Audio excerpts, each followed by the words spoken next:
নমস্কাৰ welcome to HKR City blog আজি এটি ইনফৰমেটিভ ভিডিঅ' লৈ আহিছোঁ ভিডিঅ'টোৰ বিষয়বস্তু হৈছে আগন্তুক 2023 চনৰ মাৰ্চত হ'বলগীয়া HSLC এক্সামিনেশ্যন তাত নতুন নতুন কি চেঞ্জেছ আহিছে সেইবোৰৰ বিষয়ে ছাত্ৰ ছাত্ৰী শিক্ষাগুৰু আৰু অভিভাৱক প্ৰত্যেকৰে কাৰণে অতি গুৰুত্বপূৰ্ণ ভিডিঅ' আপোনালোকে চাই থাকক ভিডিঅ'টো স্কিপ নকৰিব স্কিপ কৰিলে বহুতে কথা আপোনালোকে মিছ কৰিব ইতিমধ্যে যোৱা ডিসেম্বৰ মাহৰ 19 তাৰিখে board of secondary education Guwahati Bamuni Moidam পৰা এটি গুৰুত্বপূৰ্ণ নোটিছ প্ৰকাশ কৰা হৈছে এই নোটিছটো পঠিয়াইছে সেক্ৰেটাৰীয়ে This is for the general information of all concerned that SEBA is going to introduce new type of blank answer scripts for the subjects English, General Mathematics, General Science and Social Science in the ensuing HSLC examination 2023 as the pattern of question of core subjects are changed, that is 50% objective and 50% descriptive. Therefore, there will be two types of answer script to answer separately the objective and descriptive answer as mentioned below. Metric পরীক্ষা হবলে গৈছে March মাহত এই metric পৰীক্ষাৰ লগত related অতি গুৰুত্বপূৰ্ণ পৰিৱৰ্তন কিছুমান হৈছে তাৰ বিষয়ে নোটিছ ওলাইছে আমাৰ বামুনি মৈদাম যেটো Board of Secondary Education তাৰ পৰা ওলাইছে 19 ডিসেম্বৰ বাকি কথাবোৰ ইমান কৈ নাথাকো চেঞ্জেছ এক নম্বৰ চেঞ্জেছ হ'ল 100 মাৰ্কছৰ কুৱেশ্যনটো আগৰ পৰা 10 মাৰ্কছ ইন্টাৰনাল আছে এটো থাকিব যেটো 90 মাৰ্কছ থাকিলে 90 মাৰ্কছত 50% মানে 50% 90 50% হলা গলে 45 মাৰ্কছ থাকিব অবজেক্টিভ আৰু 45 থাকিব ডেসক্ৰিপটিভ এতিয়া আহিল এই যে অবজেক্টিভ কেনেকৈ কৰিব লাগিব অবজেক্টিভ খিনি কৰিবৰ কাৰণে এটা বেলেগ আনসাৰ বুকলেট দিব বিষয় কেটা কৈ দিছো English general maths general science আৰু সোশিয়াল সায়েন্স এই চাৰিখন পেপাৰৰ কাৰণে 50% মাৰ্কছৰ কুৱেশ্যন কৰিবৰ কাৰণে এক নম্বৰ বুকলেট এটা দিব সেই বুকলেটত কুৱেশ্যন পেপাৰ কুৱেশ্যন নম্বৰবোৰ প্ৰিন্ট কৰা থাকিব কুৱেশ্যন নম্বৰ 1 2 3 4 5 তাতে আমি ছাত্ৰ ছাত্ৰীসকলে নিজে অপচনবোৰ দিব লাগিব কোনটো শুদ্ধ অপচনবোৰ লিখি দিব লাগিব 45 কমপ্লিট হৈ গ'ল তাৰ কাৰণে মাত্ৰ 1 ঘণ্টা সময় দিয়া হ'ব 1 ঘণ্টাত গোটেইখিনি কমপ্লিট কৰিবলৈ 45 কৰিব লাগিব চাৰিটা কোৰ বিষয় এই কথাটো গম পালে এতিয়া আহো সেকেন্ড যিখিনি 45 মাৰ্কছ থাকি গ'ল ডেসক্ৰিপটিভ 1 মাৰ্কছতকৈ বেছি 2 বা 3 4 এনেকুৱা থাকিব তাৰ কাৰণে দিয়া হ'ব সেকেন্ড বুকলেটত কি কৰা হ'ব যেটো ম্যাথছৰ হ'ব সেই ম্যাথছৰ বুকলেটৰ ওপৰত যিখিনি ইনষ্ট্ৰাকচন লিখা থাকিব সেই ইনষ্ট্ৰাকচনবোৰ থাকিব ব্লু কালাৰ আৰু অন বাকি কেইখন থাকিব মেজেন্টা কালাৰটো হৈছে আমাৰ পিংক গুলপীয়া কালাৰ থাকিব ম্যাথছৰ বাহিৰে বাকি চাৰিখন পেপাৰ বাকি তিনিখন পেপাৰ সেই তিনিখন পেপাৰৰ ভিতৰত ৰোল জনা থাকিব আস্কনা থাকিব ম্যাথছ প্লেন থাকিব কোনো ৰোল জনা নাথাকে এতিয়া হোৱা এটা ইম্পৰ্টেন্ট কথা প্ৰথম 1 ঘণ্টা কমপ্লিট হোৱাৰ লগে ইনভিজিলেটৰে বুকলেটটো কালেক্ট কৰিব লাগিব আৰু লগে সেকেন্ড বুকলেটটো ডিস্ট্ৰিবিউট কৰিব লাগিব কোৱেশ্চন পেপাৰটো কালেক্ট কৰিব নালাগে ছাত্ৰ ছাত্ৰীৰ লগতে থাকিব সেকেন্ড বুকলেটটো ডিস্ট্ৰিবিউট কৰি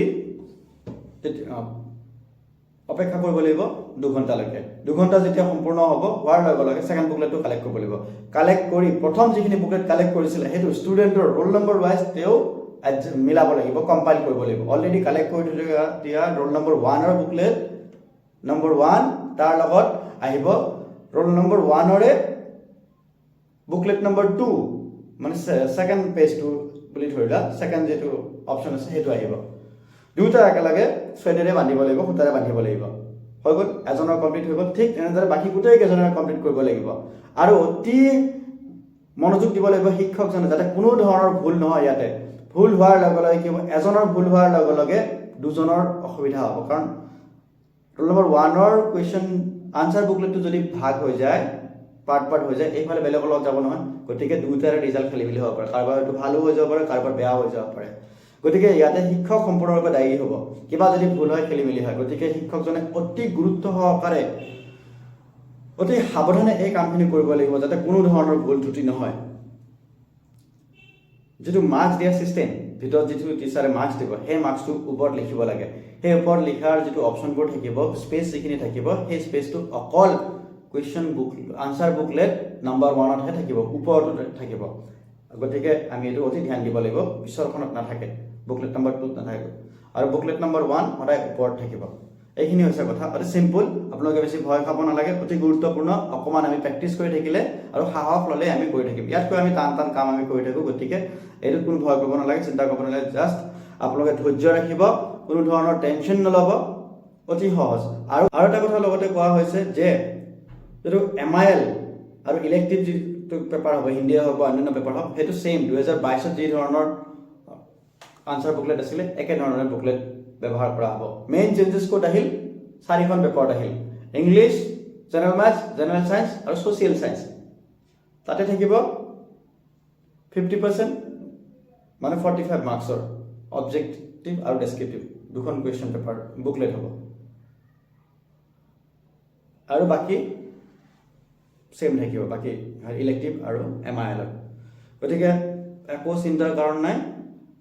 মনত সাহস লওক, ছাত্ৰ ছাত্ৰীসকলেও সাহস লোৱা, তোমালোকে গাৰ্জেন যিখিনি আছে আপোনালোকেও ভিডিঅ'টো চাওক, জানক, শিক্ষাগুৰুসকলেও ভিডিঅ'টো চাওক, নটিচটো পঢ়ক আৰু মাজে মাজে প্ৰেক্টিছ কৰক, ক্লাছ টেষ্টবিলাক পাতক, এনেকৈ পাতি মেলি প্ৰেক্টিছ কৰক। নটিচত যদিও এটা কথা উল্লেখ কৰা নাই, মই মোৰ ফালৰ পৰা এটি ব্যক্তিগত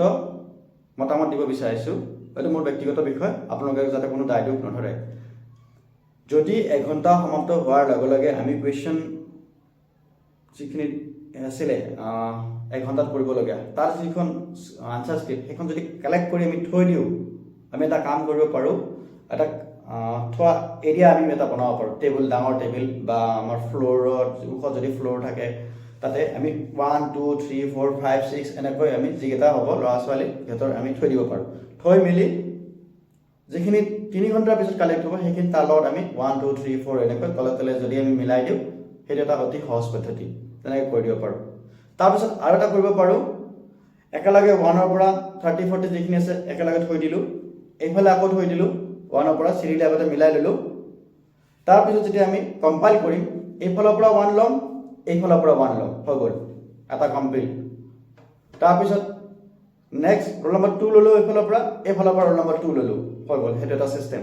আৰু এটা আশা কৰোঁ আপোনালোকে ভিডিঅ'টো চাই ভাল পালে, কথাখিনি বুজি পালে। যদি কিবা অসুবিধা আছে আপোনালোকে মোক কমেণ্টত জনাওক, মই কথাটো আকৌ এবাৰ জনাবলৈ চেষ্টা কৰিম। ভিডিঅ'টো লাইক কৰিব, কমেণ্ট কৰিব আৰু সকলোৰে মাজত শ্বেয়াৰ কৰিব, যাতে কোনেও কনফিউজিং নোহোৱাকৈ মেট্ৰিক পৰীক্ষাৰ কাৰণে সাজু হ'ব পাৰে। থেংক ইউ ফৰ ৱাচিং, stay connected to HKS Edu Blog।